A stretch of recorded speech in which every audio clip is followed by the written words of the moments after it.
The Indiana Pacers have finally gotten a center, and it's Ivica Zubac of the LA Clippers. That was a pretty big time trade. There's decent parameters in the trade. Obviously, the Clippers just went out and traded away James Harden and got Darius Garland.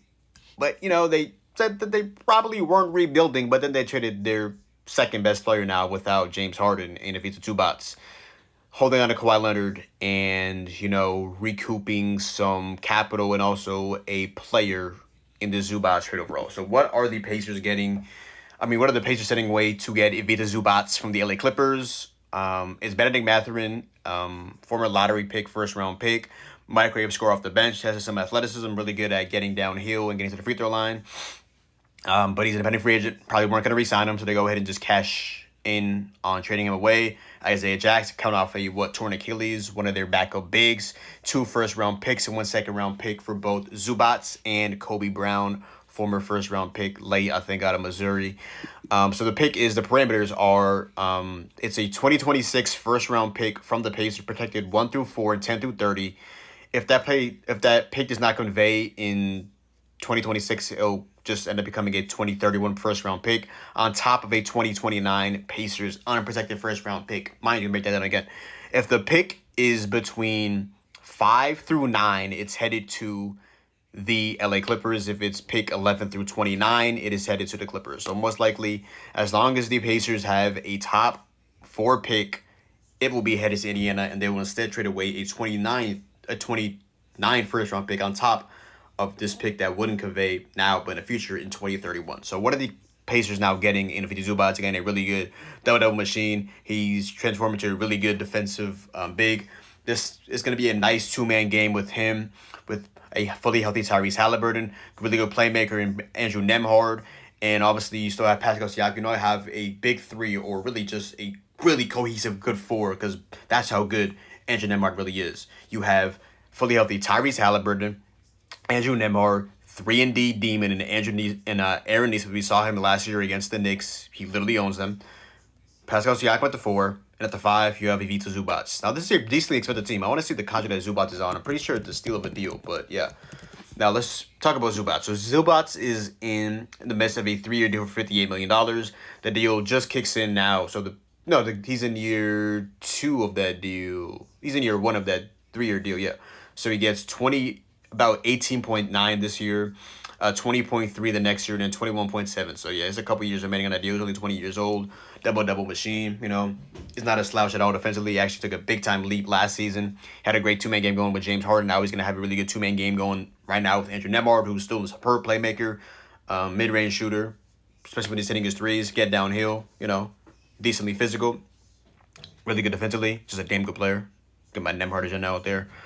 But yeah, for now, the duo, playmaking wise, is Nembhard and Zubac. Eventually, it will be Halliburton, plus really Nembhard as well on top of that, and Zubac as well. So yeah, apparently they offer this 2-pick package for Walker Kessler, and the Jazz declined it. Now, Walker Kessler is an RFA, but obviously they're going to bird rights and just match him. But it's weird about the Jazz. I really want to see what contract they end up matching or whatever offering to Kessler in the offseason, because he's a really damn good big. He's just currently out right now with an injury, unfortunately. He's out for the season. But he's a double machine. He's been trying to expand his shot. He's a pretty good free throw shooter. Been trying to expand his shot to the mid-range and 3-point level. But yeah, Zubac is a Pacer. We heard rumors about this. Didn't know if it's going to happen, but trade away James Harden. It's like, okay, why not? But they held on to Kawhi Leonard at the end of the day. So I really want to see how this all transpires. Like I mentioned, the Clippers are also getting back Benedict Mathurin, who, maybe they end up re-signing. But if he turns into an RFA, they can just match any contract for him. They got rid of James Harden, maybe they need another backcourt mate. They're seeing a nice development of Kobe Sanders and Jordan Miller. So add another young guy to the core as well. Why not let it fly? Now their starting center is probably looking at Brook Lopez. Yannick, Conan, Niederhauser has come on strongly as of the last, let's say, about month. And, they just go ahead and do that. So just want to quickly look at both roster, break it down a little bit, and end this. Let's go ahead and talk about it. So Indiana Pacers right now, their depth right now, according to ESPN at least, Andrew Nembhard, Johnny Furphy, Aaron Nesmith, Pascal Siakam, and Zubac. They still have the bench, TJ McConnell. They have Jarris Walker. They have Jay Huff. They traded away Ijax, who was really their third string big, or not really at points there. I mean, he at points the spot started for J Huff, but yeah, they were both really just flipping back and forth between starting and coming off the bench. They still have Ben Sherwood off the bench as well. Quentin Jackson came up a big time game. Second round pick, Marquette legend, Big East legend, Cam Jones. Obi Toppin still currently injured, so they said all transpires. But yeah, very excited to see what Zubac does with this Pacers team. Just see the development of a couple of these young guys, see these 2-man games go, because you do see like guys like Johnny Furphy get their opportunity and things of that nature as well. Yeah, let's talk about the Clippers. Clippers. OKC fans are probably happy as hell right now. Cannot relate to Heat fan. You make no moves once again. The Clippers do not have their own first round pick this season, and they just traded away 2 win now players away. So they were on a heater. Decent amount of that heater came out before Zubac, but it came a lot of it because of obviously Kawhi Leonard, but also James Harden, especially when Kawhi was out. So one thing with Harden is he might eat with Chris Reyes and want his bag, but he's very, very durable. Doesn't really have many big time injuries. Don't want to jinx him. Knock on wood. But yeah, for the Clippers, fully healthy, looking at Darius Garland, Benedict Mathurin, Kawhi Leonard, John Collins, and Brook Lopez. Off the bench, you have Chris Dunn, our legend, Kobe Sanders having a nice breakout. Derrick Jones Jr. just came back not so long ago. Something last night, like, DJJ's back. Cool. Nicholas Batum and Ajax. Oh, I said Yana made a backup. It's probably going to be Ajax eventually. Probably flip back and forth. Every now and again, Brook Lopez will miss a game. So yeah, Ajax backup / Yannick, Conan Niederhauser, Bogdanovich. Just really hasn't been much. Jordan Miller, he's been good. I definitely want to see him continue to get some. But they just got Mathurin, but they'll work him in. Tyronn Lue's gonna work his. He's gonna do what he gotta do, and he's got Cam Christie out there as well. Yeah, decent depth overall. But Clippers fans, how you guys feel about moving on from Zubac and James Harden in a matter of the last 48 hours?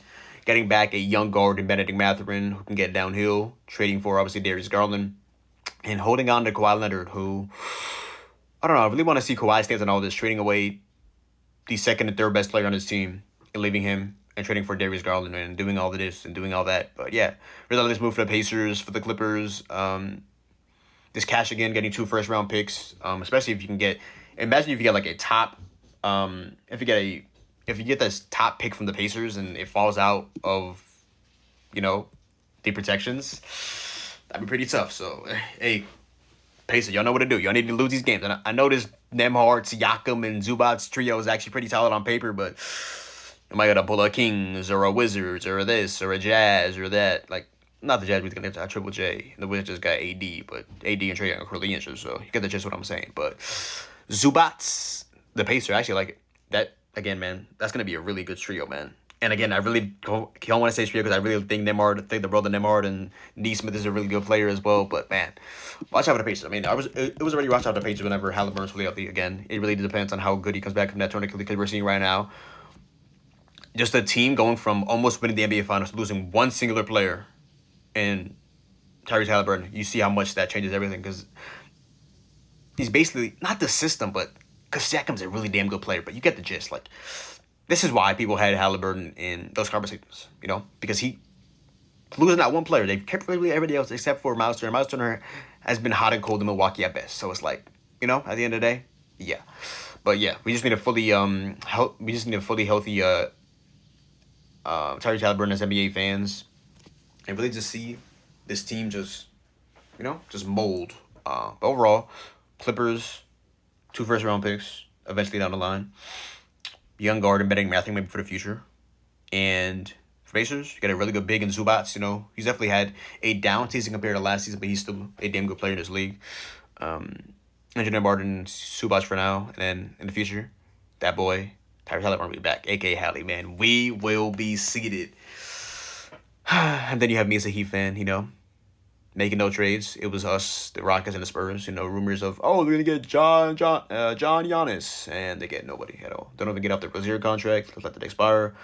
Don't cash in on Andrew Wiggins having a career shooting season or cash in on Norman Powell.